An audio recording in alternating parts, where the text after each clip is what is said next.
That's the wrong one. There we go. What? Lord have mercy. Been a rough night, boys. All right, so shout outs to, well, I don't think we have any viewers at the moment there.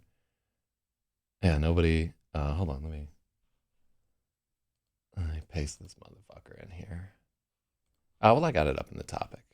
Well, cool. I don't have to do anything. I can just get to work. If I don't have viewers, I can just do my own thing.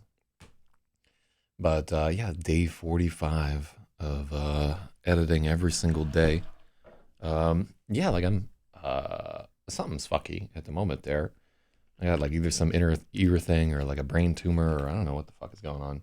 But yeah, 6 different kinds of fucked up over here. What is this? Do not eat desiccant. Okay. They know what they're talking about, I'm sure. Good God. All right, so I can see that old chat right there. 6 of 7 turned on. Yeah, so we're trying a new service today called, I guess, Picaro. Or Picato.tv. See, I was just about to eat this desiccant. I can't fucking stop myself. Oh, shout outs to, now we have a viewer. All right, so I have to be turned on. All right, shout outs to Logic right there. You're the only one, buddy. Because I think Stratum stayed up way last night after LRH. And then Spathywah has been on a tremendous drunken tear of late. So, yeah, it may just be us sitting out here all early in the morning. So, how about my Bitcoins at the moment? What's Bitcoin worth at the moment? Let's see. How much is that Bitcoin? Almost back up to $9,000. So, yeah, I think we could see another 20,000 spike this year. I'm hoping, you know. Logic is also very drunk. He apologizes. Well, good for you, man. Glad somebody's having a good time out here. Yeah, I'm finding more and more that it's probably for the better if while I'm doing this editing stream, I don't drink because drinking just really impacts your sleep quality, I'm finding. And I think a lot of the like core meltdown feeling that I was having was just drinking a little too much.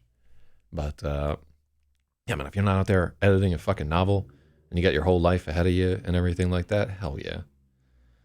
So I had to go and make all my insurance elections today. I'll tell you which LRH member will get $50,000 when I die.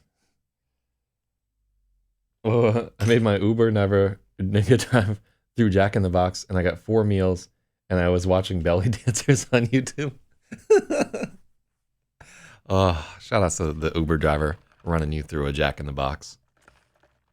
Did you offer to buy him something too? Because like that's like the class move. If you making some Uber driver run through Jack in the Box. Mm. What I Yesterday I got a hold of like some cheap Chinese food. Like what I get? I got like spicy lo mein and fucking chicken nuggers. And by the way, I found that I'm unable to stop saying chicken nuggers even in real life. Like it's just impossible not to say nuggers. It's so superior to saying nuggets because it's got that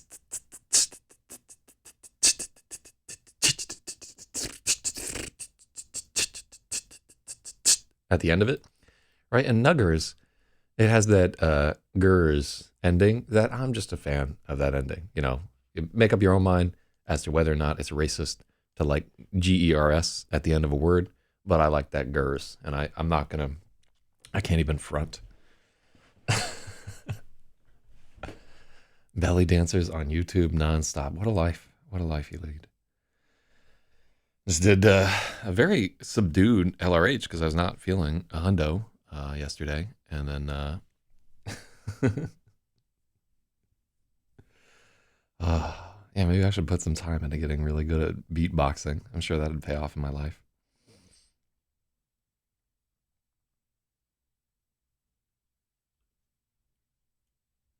Mm-hmm.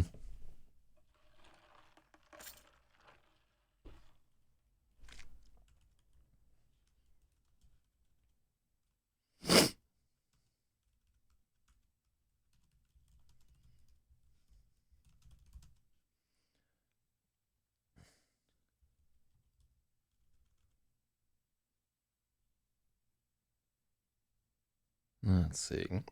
So here we want something to break up the way that these two are just kind of like blogging at each other for this entire thing.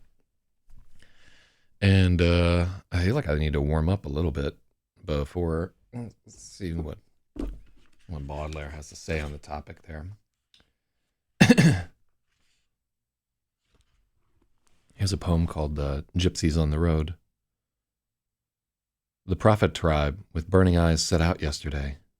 Women bearing on their backs brats whose clamorous greed is satisfied by offering an ever-ready dug. Beside a mountain, beside a wagon sheltering their brood, the men trudge, shouldering their oily guns, yeah, and gazing nowhere, eyelids heavier for having lost their castles in the air. The cricket, hidden in its sandy lair, sings all the louder as they pass. A favoring goddess makes the desert bloom. And where they wander, springs transform the rock, these vagabonds in front of who unfurl familiar empires of oncoming night. God, Baudelaire, such a G.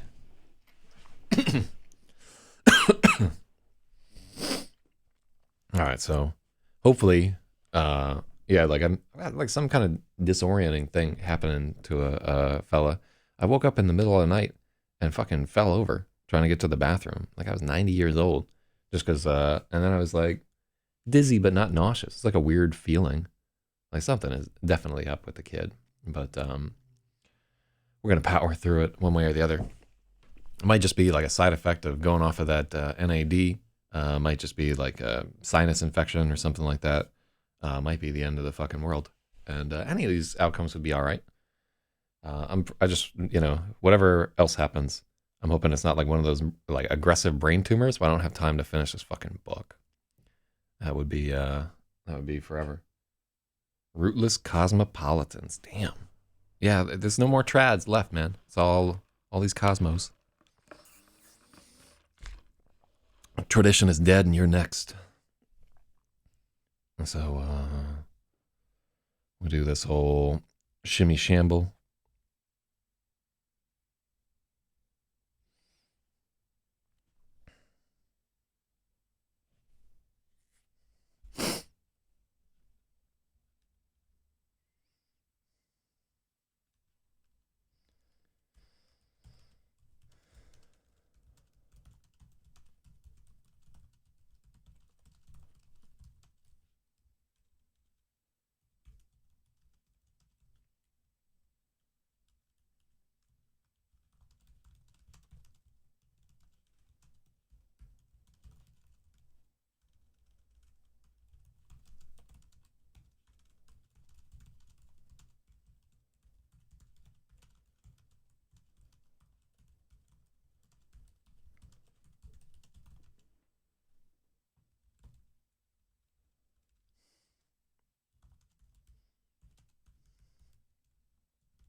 Mm-hmm.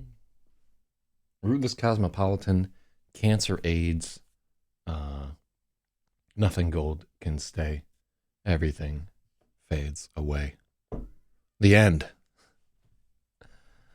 Mm.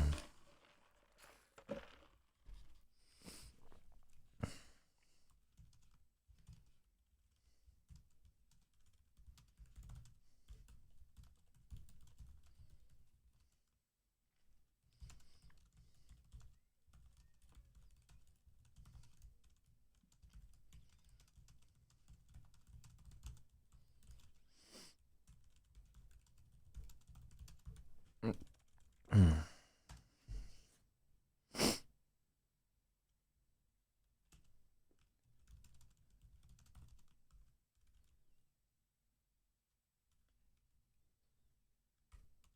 An arc of light passed across the field.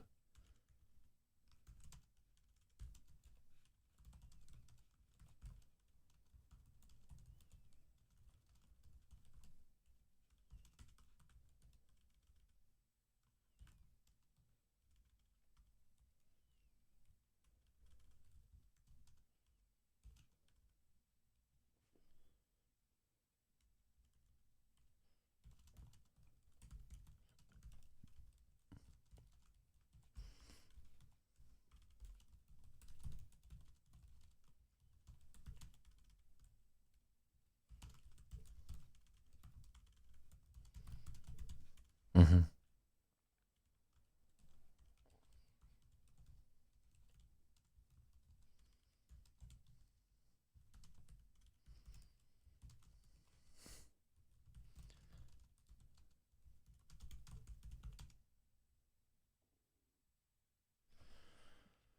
Whew.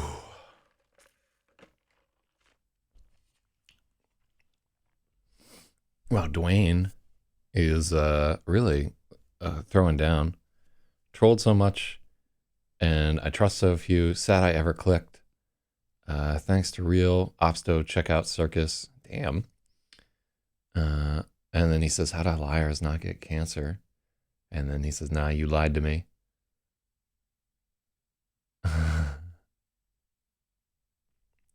And then, okay, so it's a fight with Rondito and Dwayne taking place. And Rondito says, "Don't call me a liar. Eliza Wayne Warren." And then Dwayne says, "I don't Jones Dykes. Stratum, are you American? You speak like Brit." Damn. God damn.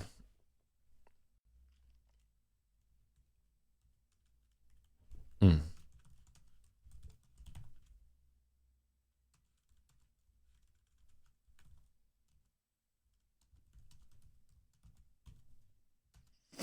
Mm-hmm. So Samsung TV says, "I'm going to get Dwayne's welfare cut off if he keeps doing this." I mean, I don't think he can get somebody's welfare cut off in Canada. It's not like he has to work. The guy's like past retirement age.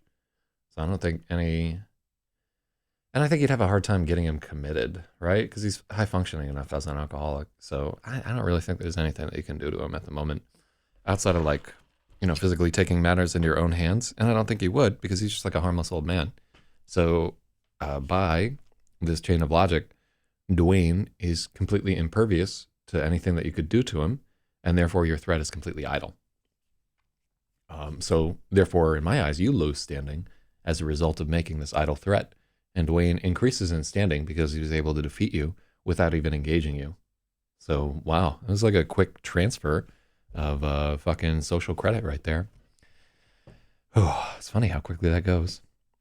The sound of an engine jolted Freya and Dan from their introspection. An arc of light swept across the field. The headlights gleamed in Dan's eyes first, then Freya's. They felt their bodies tense. Mm-hmm. It'll make him go to classes, etc. Well, good. Yeah, he could. Maybe you'll get some of that Bible learning up in him there. I fully support Dwayne getting re-educated by Justin Trudeau himself.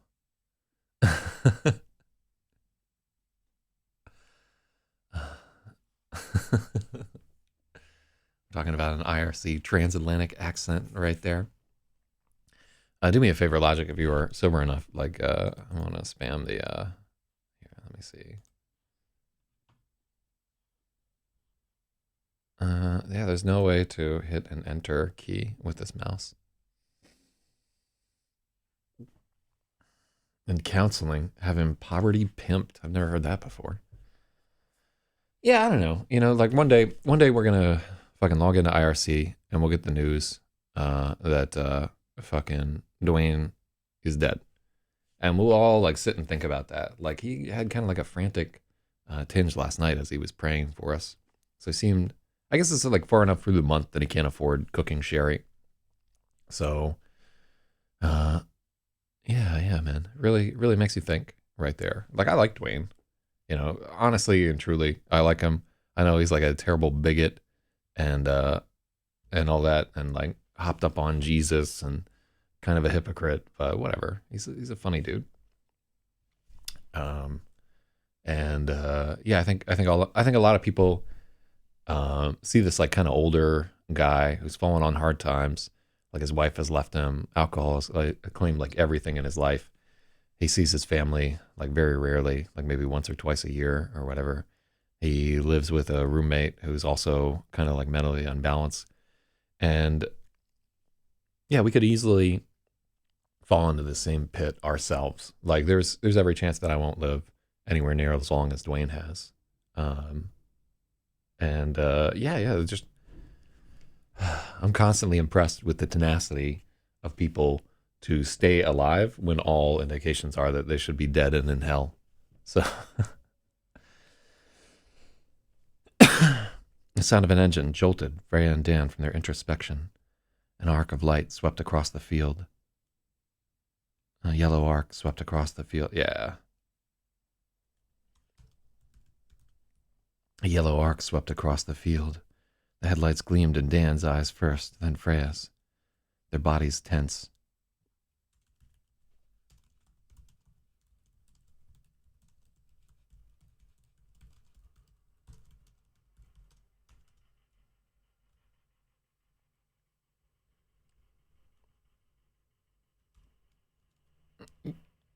Let me see what. Let me actually look at this whole. Oh yeah, we need to get this because they fucking get miserable right there. Dan wasn't either. Distant and lonely as a star. Yeah, that actually is like an important transition there.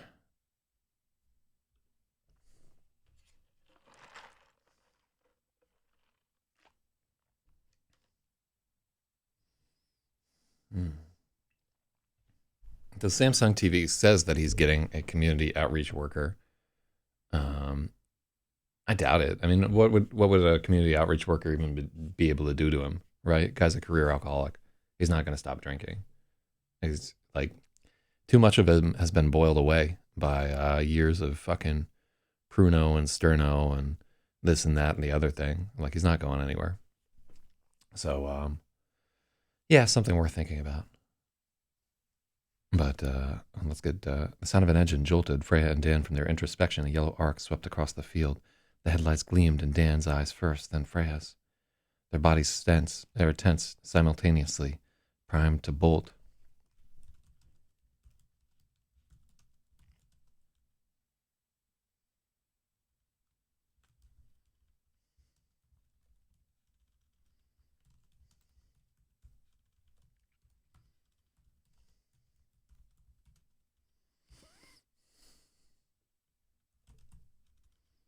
Mm-hmm.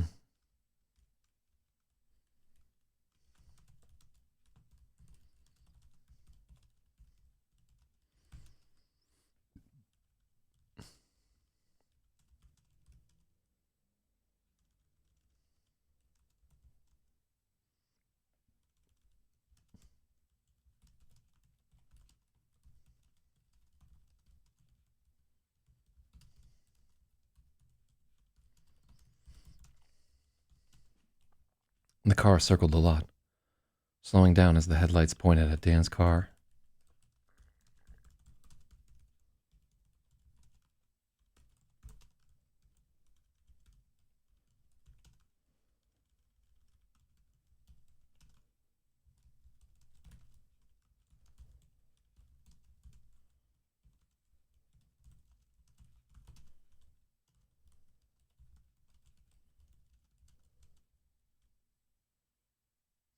Mm.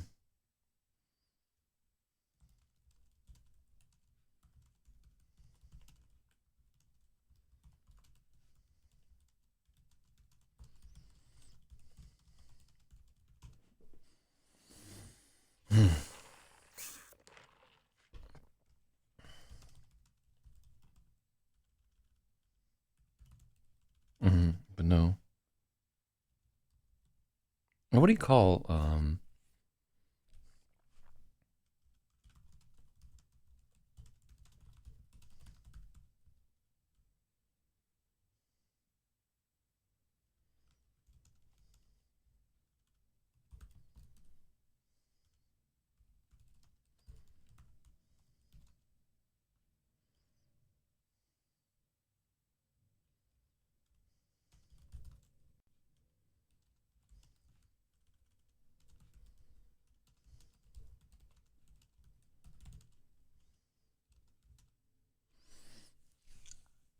what do you call police lights?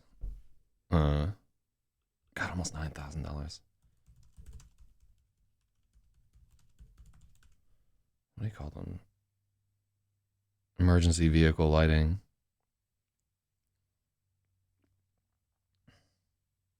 Beacon lights. Yeah, so I think it would be like a flash of red and blue that they would be concerned with. Cherries and berries? Is that what they called them? I love the sound of that. That's amazing. Fucking crunch berries on top of the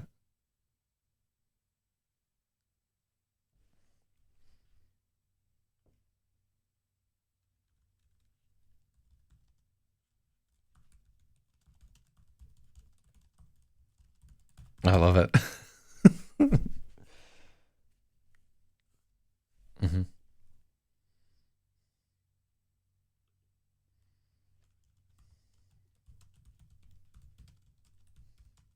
Unity spotlight. Huh. That's cool. Let's take a look. That's kind of that is what they're called. Oh my god. Oh, that's what a coincidence. Mm.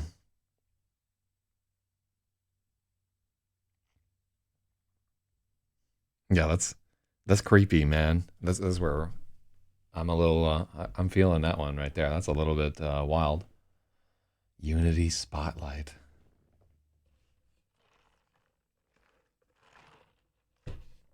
Oh, there's Stratum. Uh, Stratum is a confirmed Fed, and then Aloha, young Stratum, right there. Yeah, thanks for calling in last night. It was a wild night. Yeah, I was not at my. It's the time to see celebrities at their worst, I guess, if you want to consider this some kind of IRC celebrity. Uh, yeah, maybe I'll make a channel called IRC Celebrities that you can only join if you're like the op in like a top 5 channel on FNet, and then just everybody just fucking fights all the time. Oh, that would be. This is not a bad idea at all. The car circled a lot, slowing down as its lights illuminated Dan's Toyota. Freya and Dan remained frozen, wondering if this was the police. They weren't supposed to be out on the track this late.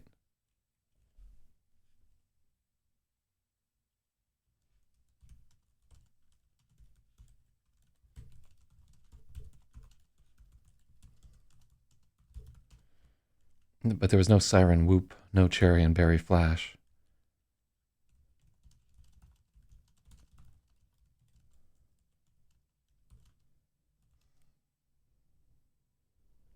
I'm a very young 36. I knew Pete Buttigieg in the CIA.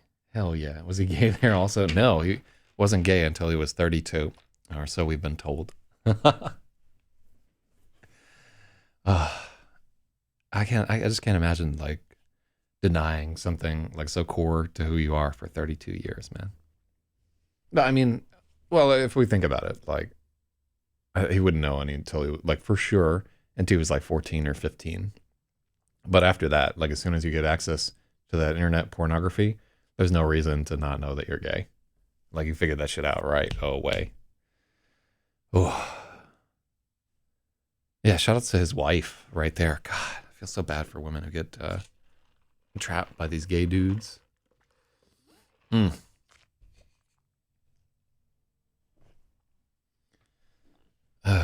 Anyhow.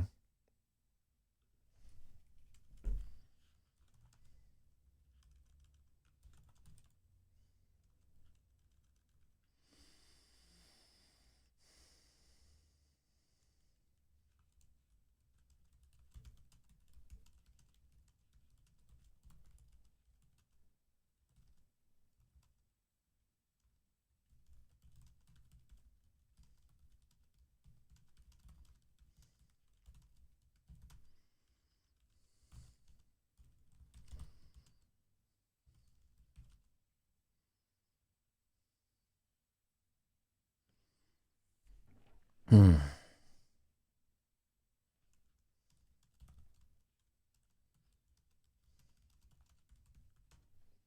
Oh, grammar crimes supervisor reporting in. President Bernie sent me. Oh, yeah. Yeah, there's definitely some crimes against the English language taking place in this tome right here.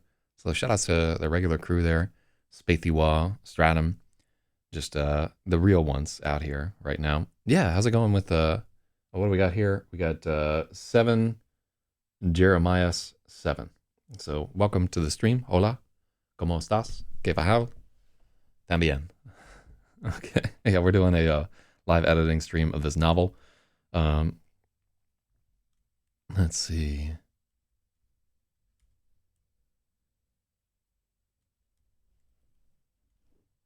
Let's see.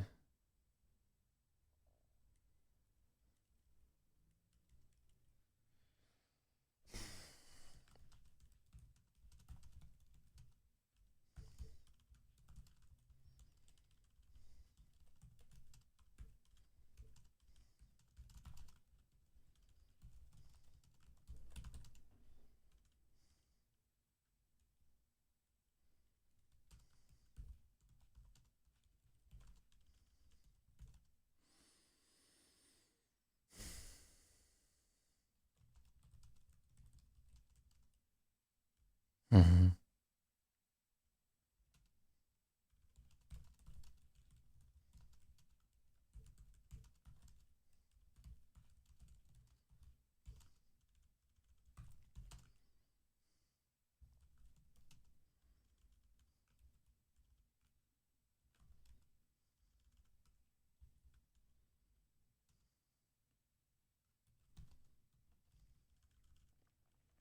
Mm-hmm.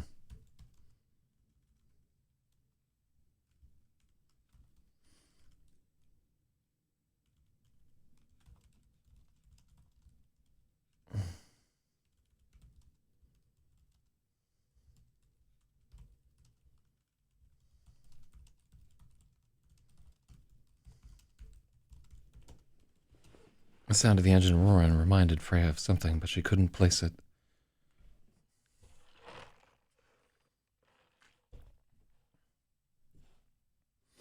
Mm-hmm.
Mm-hmm.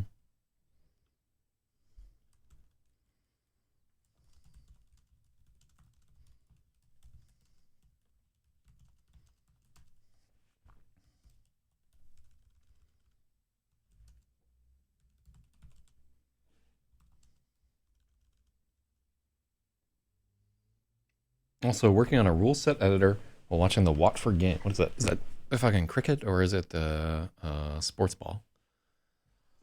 Or is it basketball? Let me see. Oh my god, I'm mailing a laptop to India. After I get off the stream, please remind me. I have to the customs bullshit that you have to go through to mail shit to India is obscene and absurd. Yeah, we will never mail another laptop to India. But soccer underdog. Okay, multitasking level is starball. All right, well, good. I hope the underdog wins, knowing nothing else about soccer or underdogs or whatever there. So good luck with that. Hell yeah.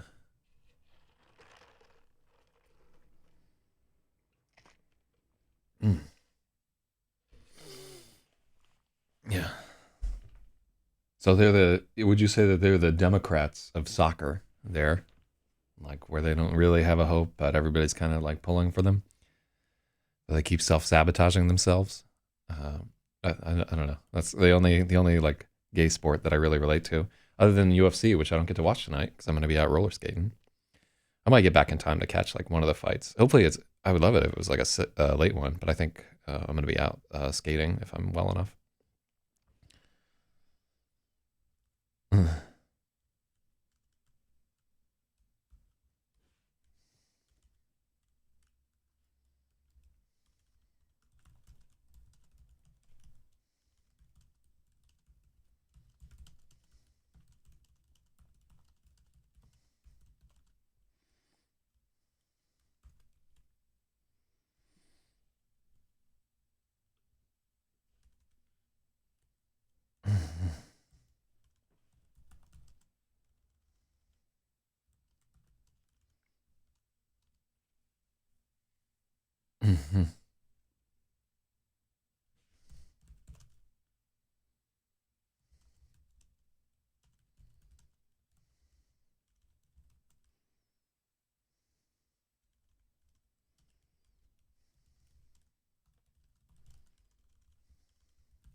Very UK North. Solid fan. What's a North?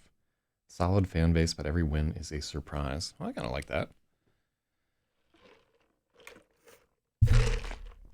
Oh god. Yeah, back when I was into roller derby, like often a few years, like the team that I liked, it would be just like, oh, we got a bad team this year. You know what I mean? And you just have to kind of suffer through it. Yeah, like whenever I travel like worldwide, I'm a little bit strucken and stricken by how little like if you don't know what soccer is all about, you're at like a huge disadvantage, like hanging out in a pub or talking with anyone from anywhere because it's such a big fucking deal. This cock soccer, and we just don't give a shit in the United States, not at all. Like we don't follow it, we don't care, we don't really understand it.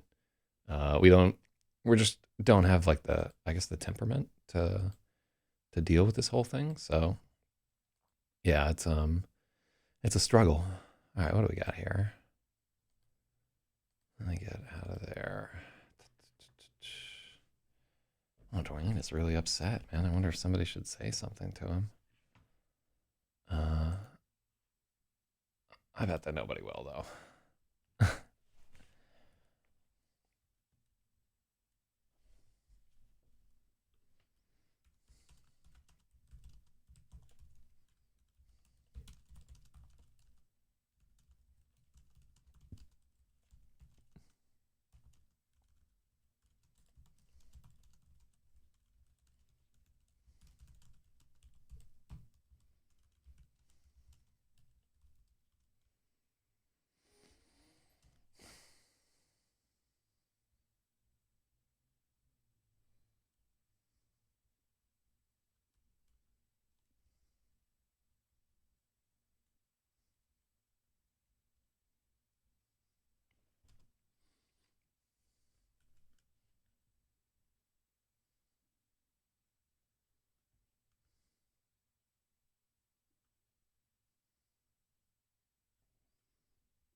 Hmm.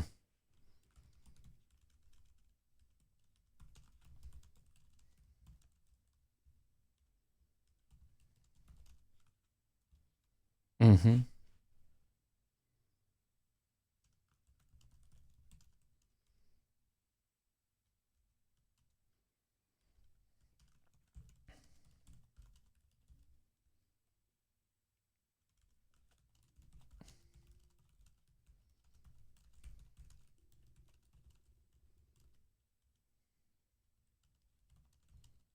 Mm-hmm.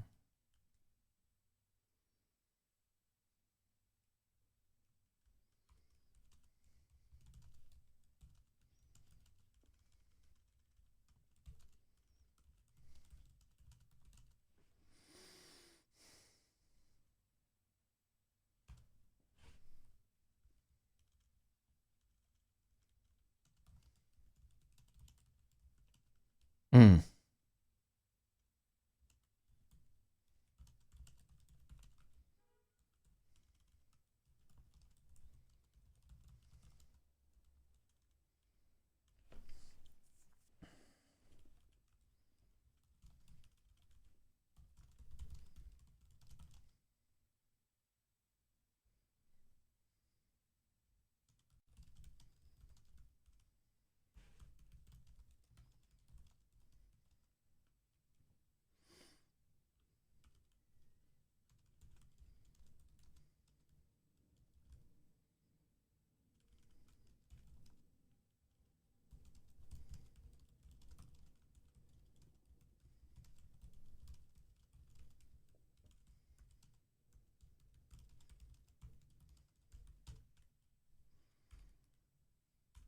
Dan summon. Okay, so cool. That's my bridge here.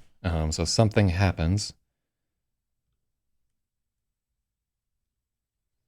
Cool. So I wanted to have just a minor break in this chapter where they're just deeply examining how the other one thinks for almost the entirety there. And so this engine right here is just kind of implying, like, if you were like, where did I hear that engine revving before? Like, it should be hopefully obvious to the reader here what we're hearkening back to, but it's been many, many pages, and I know that you guys don't get to see all this here, but I think it should be immediately apparent to the reader who showed up here. Actually, we should.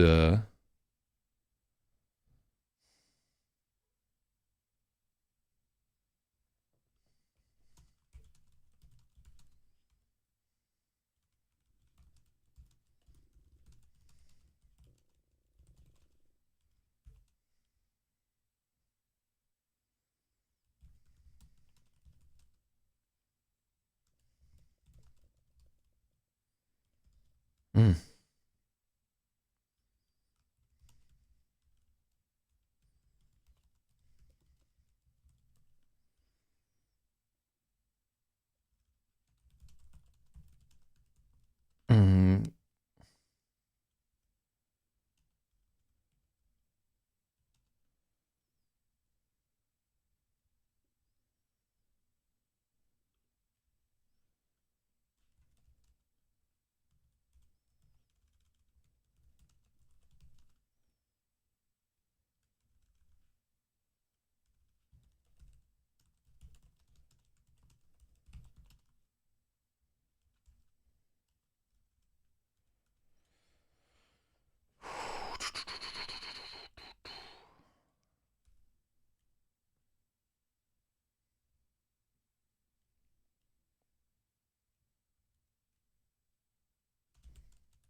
Mm-hmm.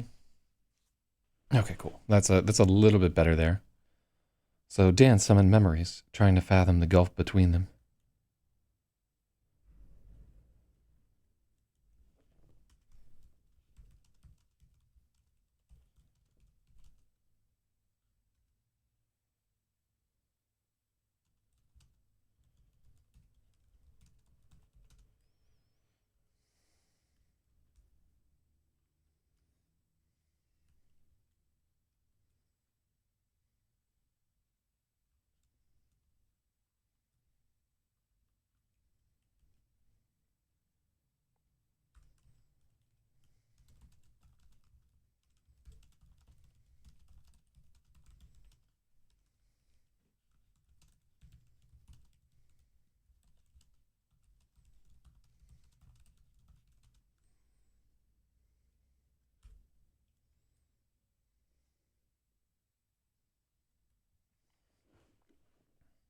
Mm-hmm.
Mm-hmm.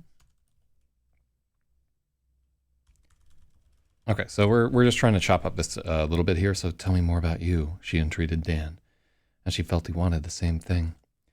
He summoned memories of his youth.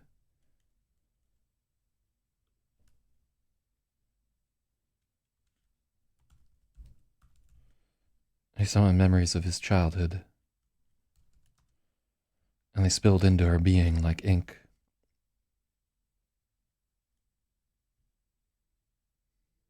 Dan's recollections triggered her own.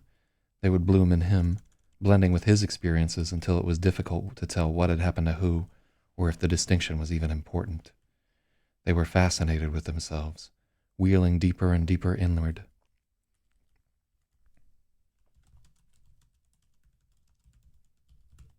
The car was long forgotten. They had been standing on the field with the wind blowing around them for a long time.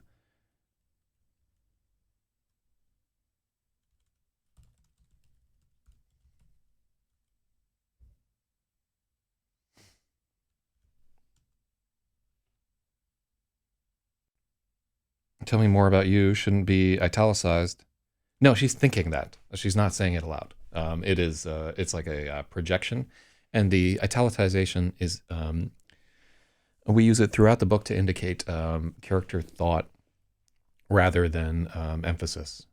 So it should be. Um, she doesn't say it aloud, right? So yeah, it's kind of like an all-purpose.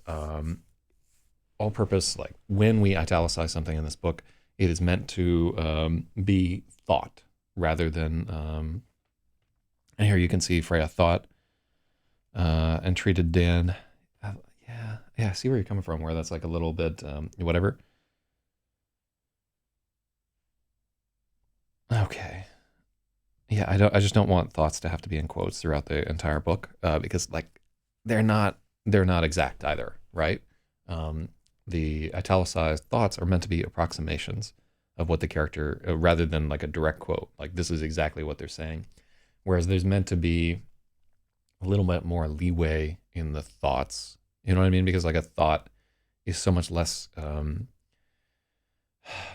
concise and exact than spoken words.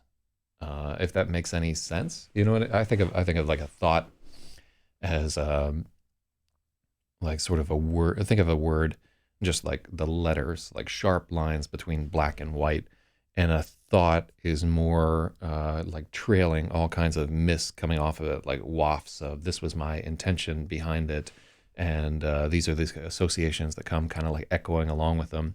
You can just kind of see it as like this kind of blurry, reverb laden package coming across to people, whereas spoken words are, while they can convey a lot of those things, they're much more exact. This is exactly what this person said, and they can be quoted. So that's like a really sort of in depth distinction on whether or not we should italicize something, but that's what I'm trying to get a hold of. Entreat is the word that's making it seem like less of a thought. Let's think hard on if we can get away with saying entreat.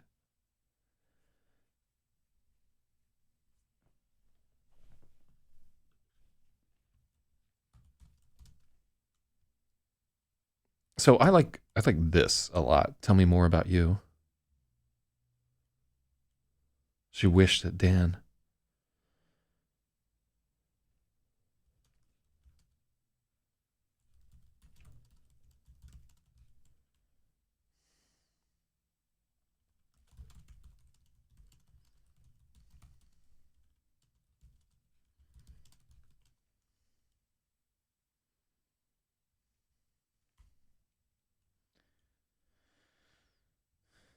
Let's take out.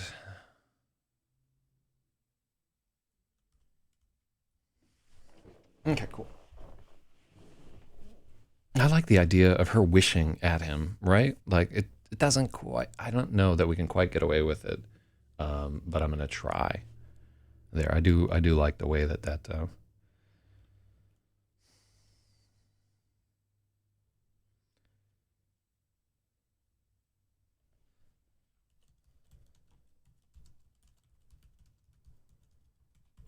The strange car was nearly forgotten. They'd been standing on the field with the wind blowing around them for a long time.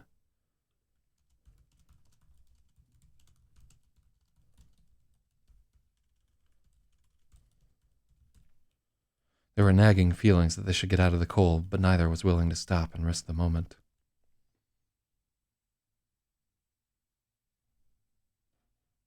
Mm-hmm.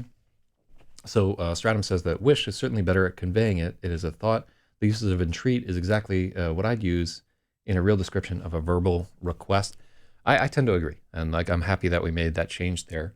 Just about always when somebody says something, like my initial reaction is always like, no, we're doing it because of this, and then like you stop and like think about it, and be like, well, what if this person has something to what they're saying, and like sometimes you'll find like I never would have, I think on my own, had this concept of her wishing at him, but like now that it's popped up out of nowhere, I kind of like it there, and so like for me, it's sort of like a battle of this desire to be like structurally, or what am I trying to say here? To retain like the integrity of like this my vision here, at the same time realizing that people have like good ideas. In fact, there have been great ideas throughout this whole thing, and I think a lot of people who are editors working directly with writers are very.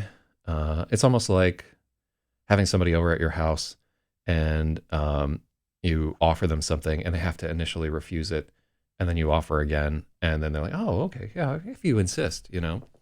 um, and I kind of feel like we do a little bit of that, like if you insist kind of dance with some of these edits, where I'm like, oh yeah.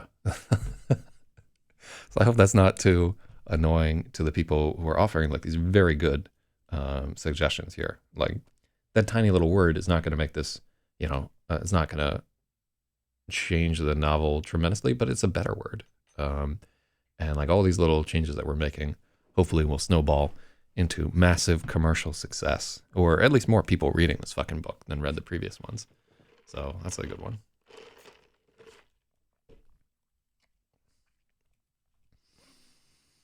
Mm-hmm. Dan's memories had an addictive quality for Freya. His experience was so different from her.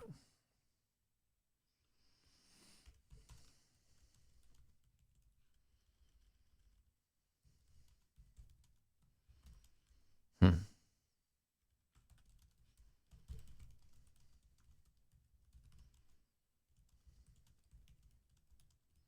His upbringing was so different, it felt almost as if he'd grown up on another planet. Freya was an only child.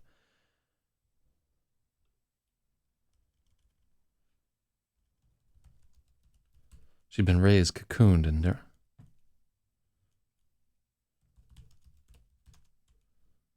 been raised on another planet. So I want grown up and cocooned to be together.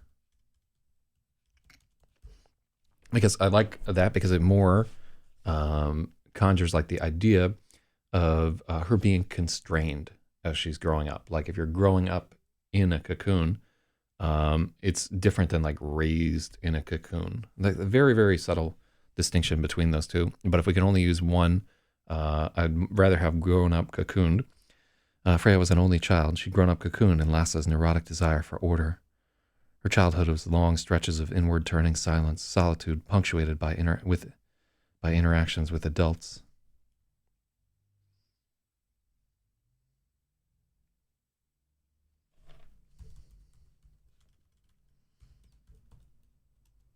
Friendless solitude punctuated by interactions with adults. Dan had company from the day he was born. His twin sister was there for all of his events. Yeah, we need twin there. His twin sister was there for all of his adventures. As they grew up in their neighborhood,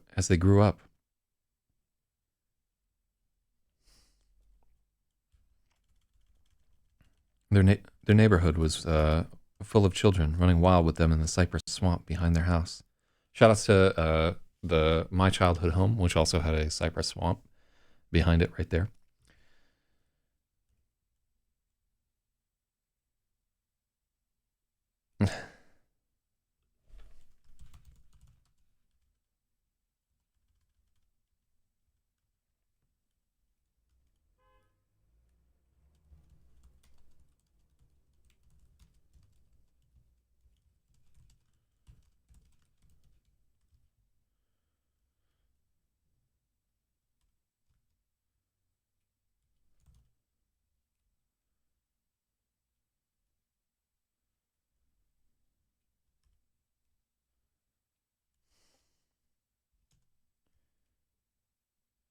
Freya was entranced at a memory of Dan and Angie proclaiming themselves prince and princess of their flooded domain from atop a rickety trellis.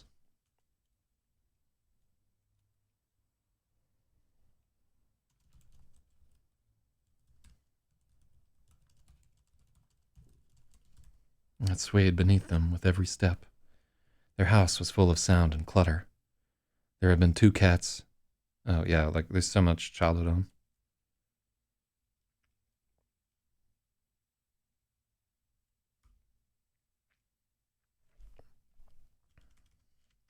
Their house was full of sound and clutter. There had been two cats, a dog, and a parakeet, joined by a rotating cast of aunts and uncles, an endless stream of cousins.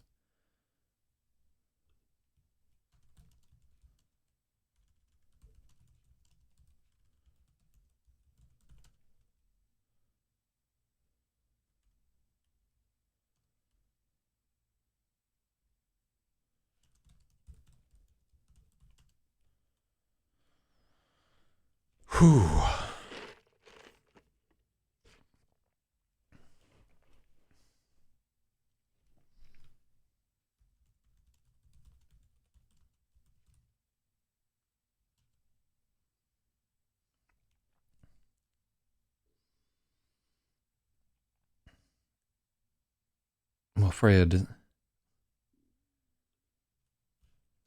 While young Freya despaired for something to pierce the silence, Dan was yearning for it, desperate for a break from the chaos.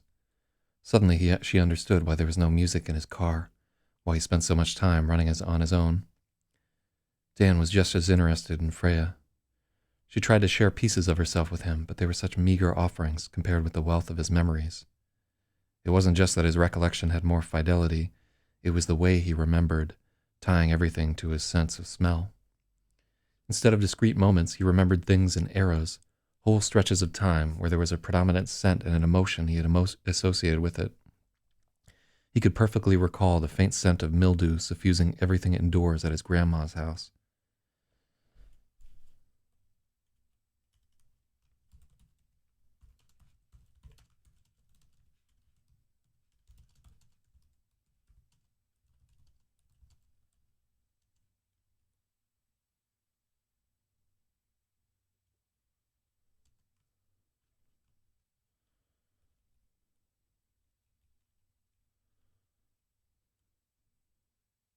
We're going to cut this whole chapter, or this whole paragraph.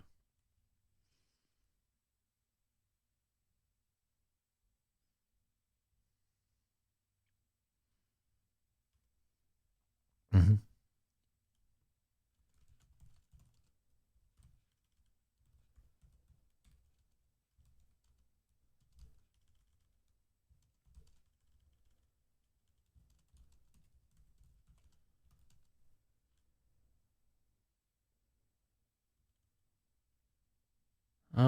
Let's change this into what is his family from? Let's try and uh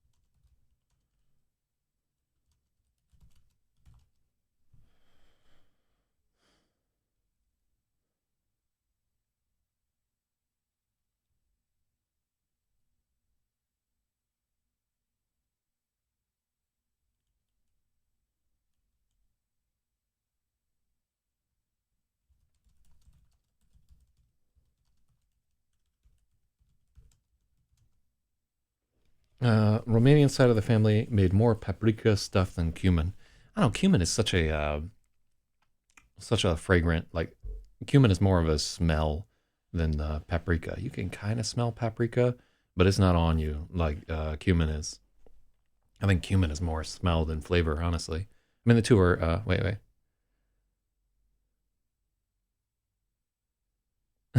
I used my silicone alarm battery to power the megaphone on the beer helmet I wore during the stream, and I forgot it at the office. So if I die in a fire tonight, remember I did it for the content. Ugh.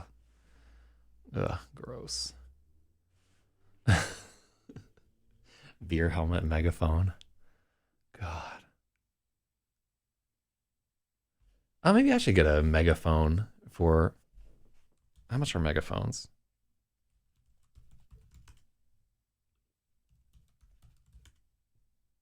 What's the loudest megaphone that you can get? Definitely not made by Pile. Let's just.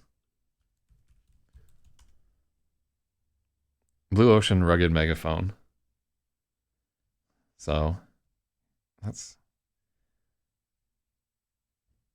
45 watts of power for this one.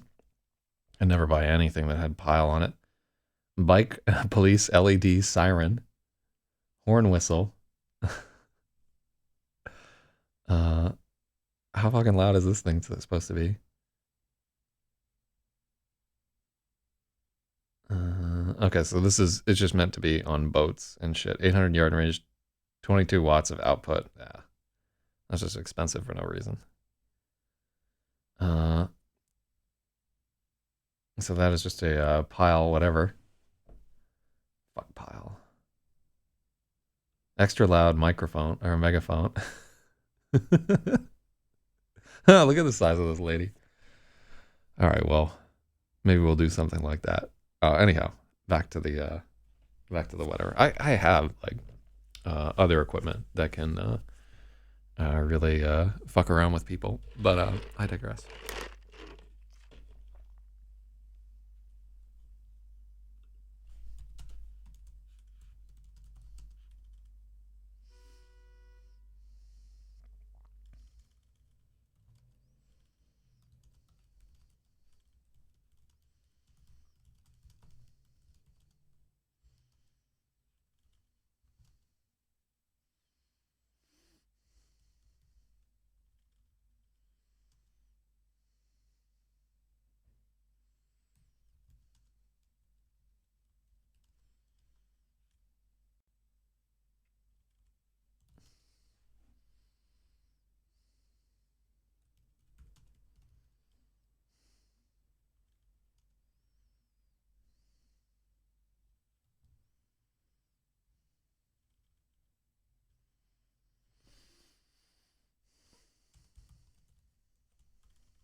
So let me just make sure that I don't use azaleas elsewhere.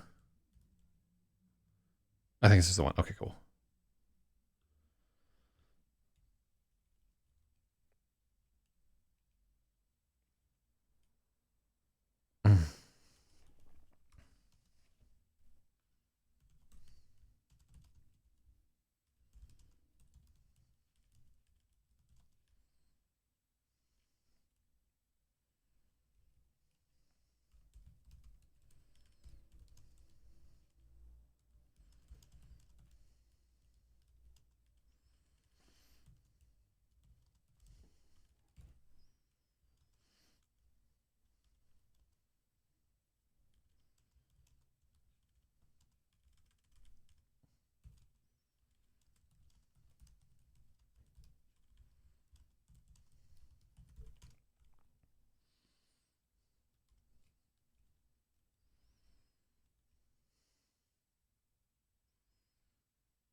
Mm-hmm. There's nothing like that on Freya's side.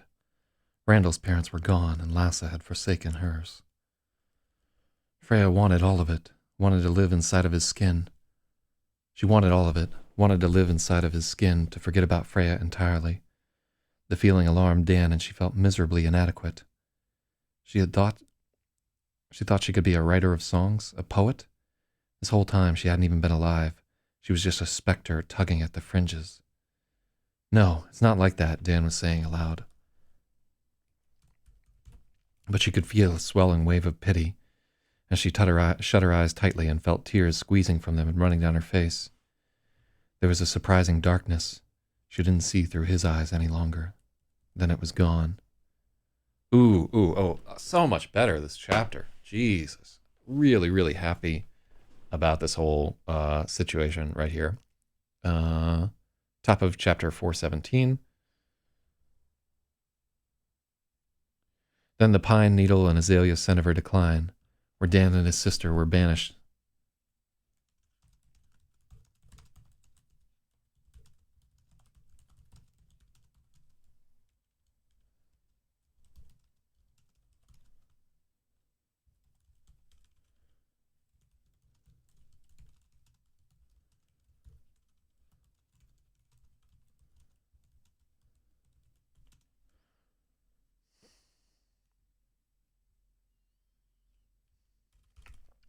and the pine needle and azalea scent of decline, as Dan and his sister were banished into the yard to play during visits, so their mother could care for Grandma. Better. Good call there. Yeah. And then that's got to be gone. At last, the Lysol over diapers stink of the nursing home that had been brief but terrible. There was nothing like that on Freya's side. Randall's parents were gone and Lassa had forsaken hers.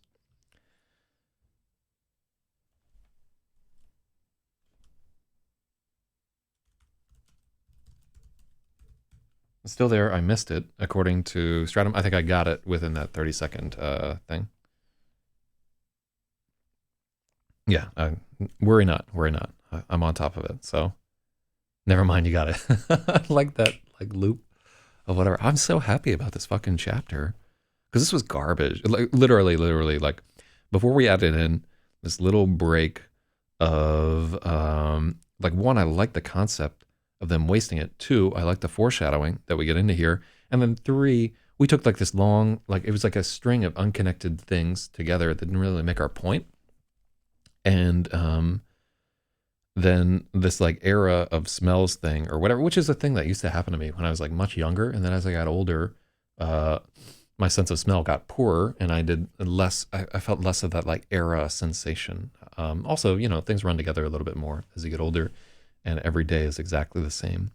Yeah, I feel so energized by the work on this chapter that I knew, like in my heart, I had like this deep sinking feeling like this is a bad chapter, you know, like this is just laying it on way too thick and we need to make some changes to it. And we made those changes. Such a relief. No, it's not like that, Dan was saying aloud. But behind it, she could feel a swelling wave of his pity.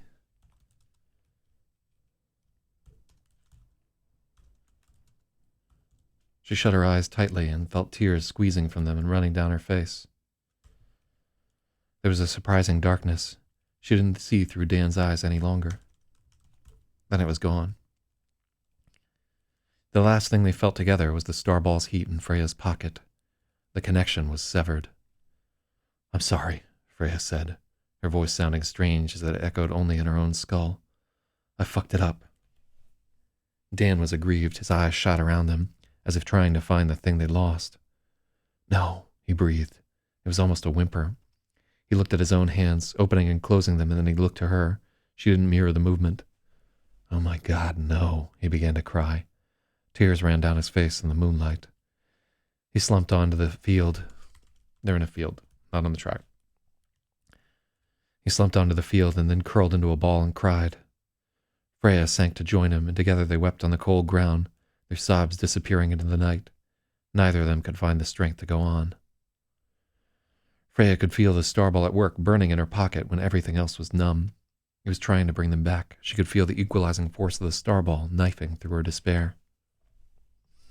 It's not knifing.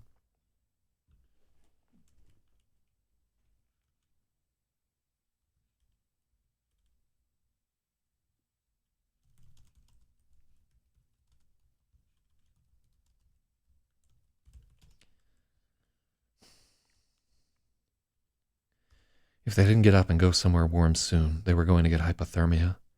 They could literally die of sadness. Dan, get up, Freya said.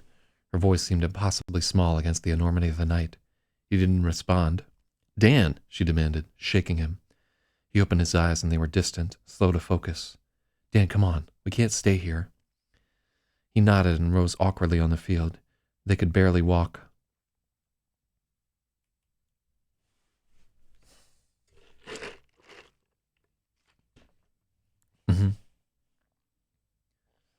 Together they staggered across the field to his car. With numb hands he fumbled for his keys.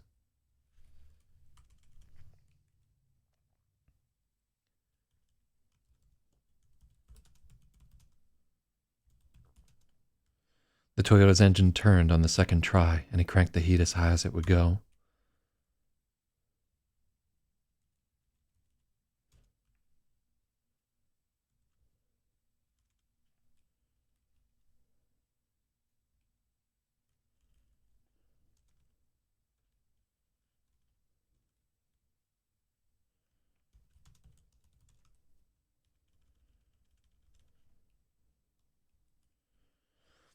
It hurts, was all he could manage, as she nodded in agreement. They had been whole, but now they were shattered.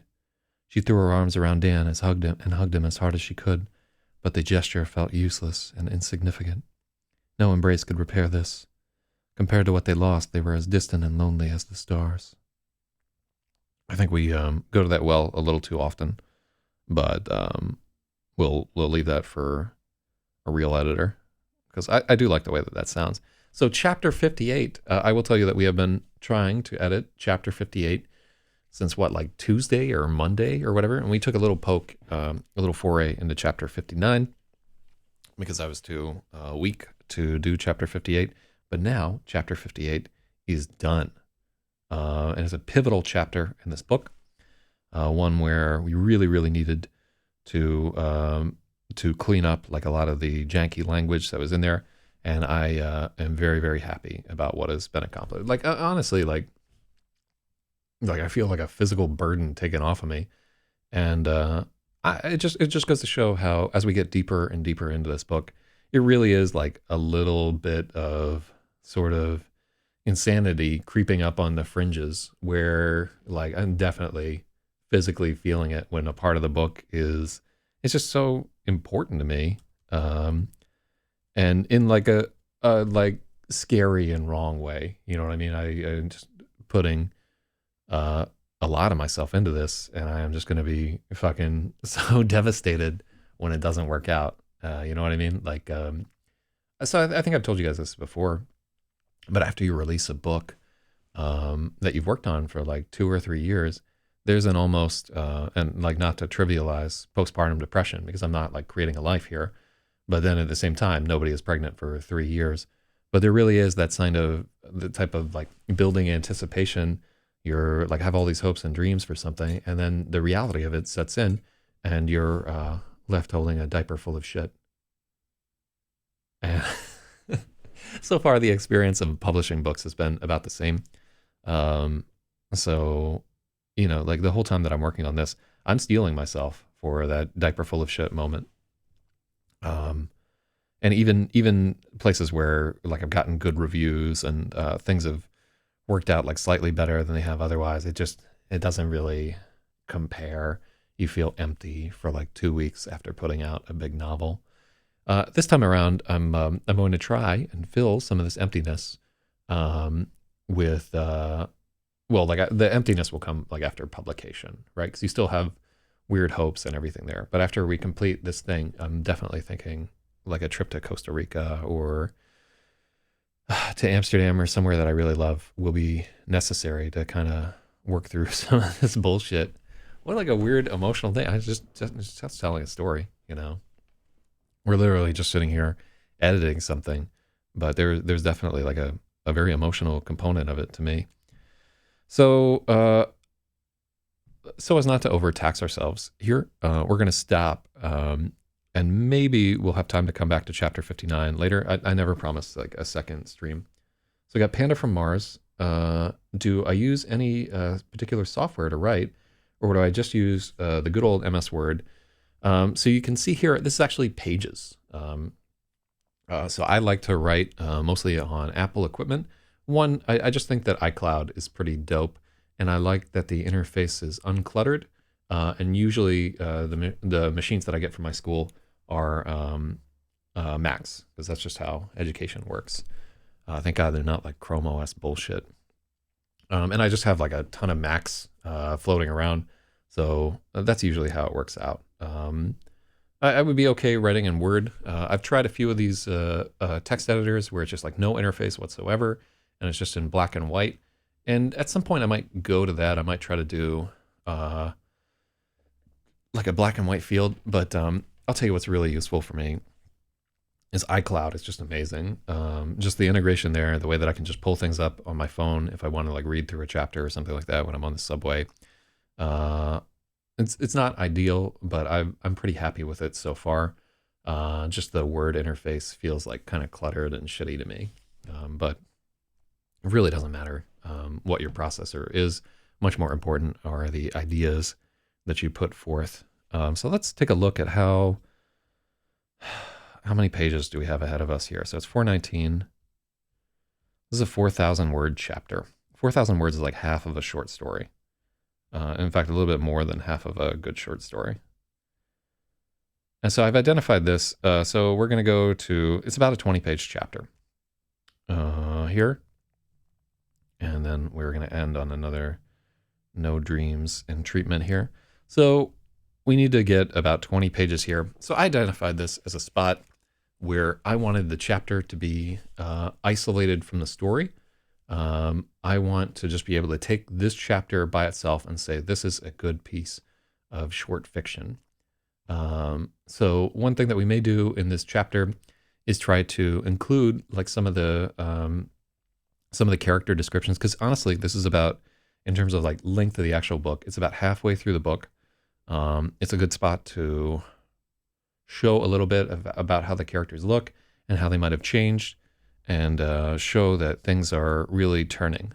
So I'm not sure why I had this idea, but I think it's a good one to try and turn this chapter into something that can almost stand on its own, just because it is a long chapter and so forth. So that's something I'll be thinking about for the next little bit. All right, well, thank you to everybody who joined in on this incredible journey. And like after a solid week of trying to get chapter 58 under our belt, I'm really happy with the like deleting of that paragraph wholesale and just replacing it with something that I think a lot of people can relate to.